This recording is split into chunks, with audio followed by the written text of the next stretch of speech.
Na eni strani so posamezniki z veliko stvarmi, ki jih ne potrebujejo več, na drugi strani pa so ljudje, ki te predmete še kako potrebujejo.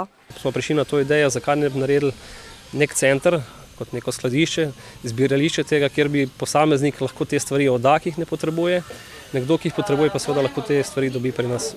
Seveda poudarek je na brezplačno. Trgovino so najprej želeli urediti v Trebnjem, a primernega prostora niso našli.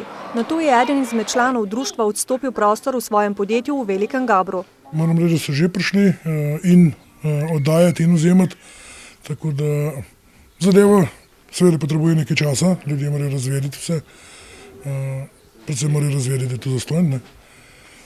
Jaz mislim, da bo zadeva stekla.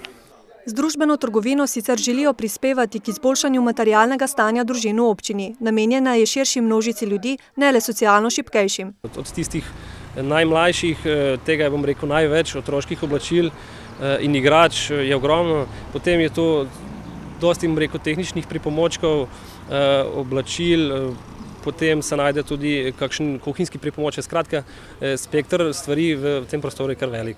Prostor je uradno odprt ob sobotah zjutraj, a se lahko zainteresirani oglasijo tudi med tednom, ko je podjetje odprto.